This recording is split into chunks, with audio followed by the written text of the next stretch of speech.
Olá pessoal, tudo bem? Hoje nós vamos para a lição 8, que vai falar de construções geométricas. Estamos na página 49.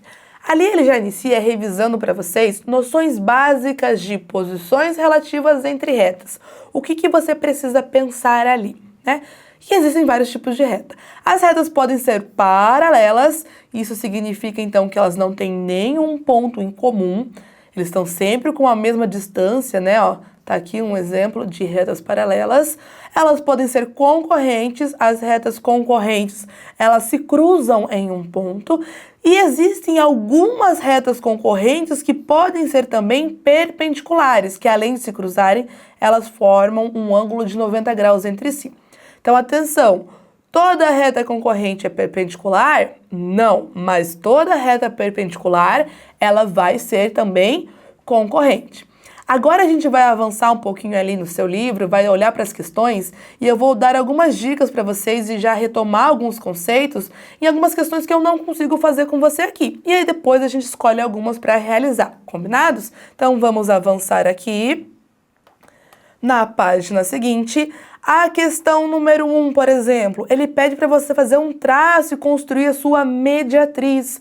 O que é a mediatriz, né? Ela lembra uma ideia de meio, só que ele parte ali do meio da onde. É isso que você tem que tomar cuidado, tá? Porque vocês estudaram já, né, a ideia de mediana, mediatriz, bissetriz. Então tem que tomar cuidado para não confundir mediana com mediatriz. A mediana, ela divide o segmento ao meio e vai até o vértice. A mediatriz não, ela divide um segmento ao meio formando um ângulo de 90 graus. O que pode te ajudar a lembrar mediatriz, bissetriz, então tem uma ideia de ângulo aqui no meio, né?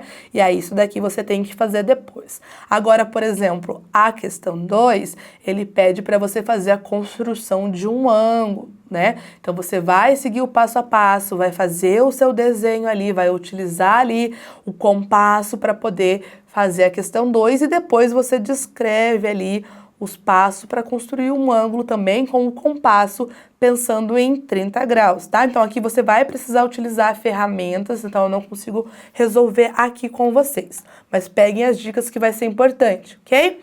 Na questão 4, ó, ele tá pedindo para você utilizar aqui, ó, o GeoGebra. Você vai ter que acessar o site para poder fazer aqui essa questão, tá? É um software, você segue o passo a passo e depois que você construir, você consegue aqui realizar esses passos e fazer o que foi solicitado, ok?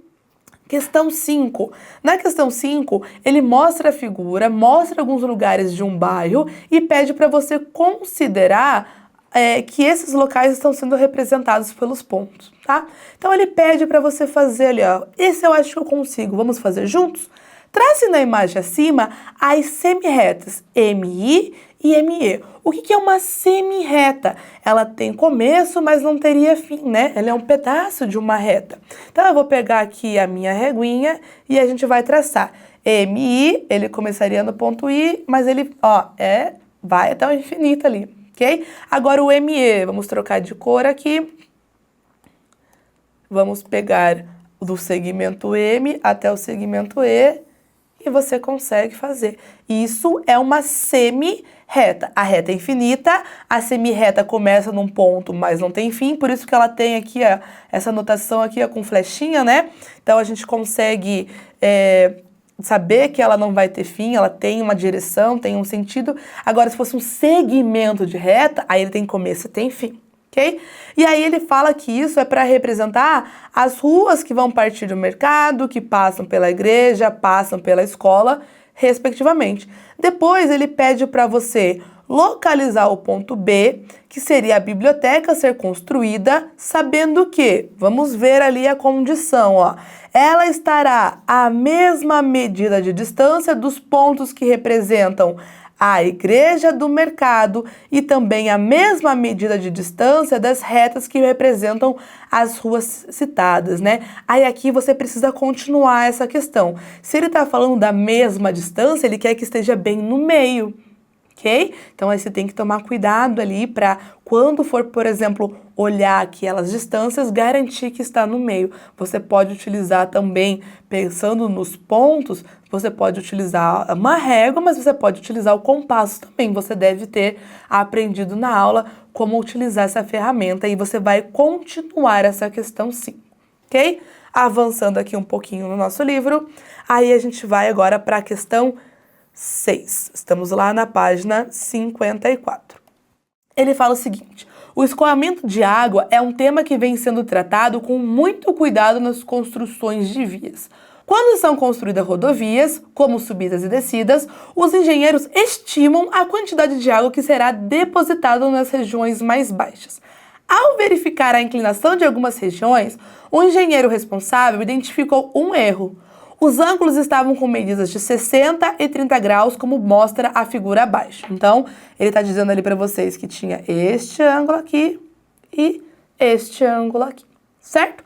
Ao refazer os cálculos, o engenheiro verificou que os ângulos deveriam ser reduzidos nos dois lados, pela metade. Reproduz a figura com as medidas dos ângulos corretos, né? Então aqui você vai usar as suas ferramentas também, mas por que eu selecionei essa questão para a gente pensar? O que é reduzir um ângulo pela metade? É traçar a bissetriz. Então você pode pegar o seu compasso, pode pegar o seu transferidor também, mas com o compasso você ia conseguir determinar aonde vai passar esse segmento que vai estar dividindo o ângulo, ó, que já não ficou certinho. Por isso que a gente precisa de ferramenta, tá? Eu não consigo fazer todas as questões aqui com vocês, porque só tem a minha canetinha. Mas ele vai passar mais ou menos na metade. Aqui também ele vai passar mais ou menos na metade. Então, quando você for construir o seu novo desenho, você vai perceber que a inclinação aqui, ó, vai fazer com que aumente esse ângulo de dentro, por isso que vai diminuir o ângulo lá fora, tá? Então aqui a questão 6, ele tá falando para você sobre bissetriz. Cada questão ele foi trabalhando ali uma habilidade diferente, então é importante saber a diferença, né? O que é mediana, o que é mediatriz, o que é bissetriz. Tem a altura também, que poderíamos estar falando aqui, e você consegue construir tudo isso utilizando o compasso, régua, compasso, transferidor, ok? Tranquilo aqui, pessoal? Pra gente finalizar, questão 8 na página 55, tá? Leia o texto a seguir. Projetos experimentais de fornos solares feitos com embalagem Tetra Pak.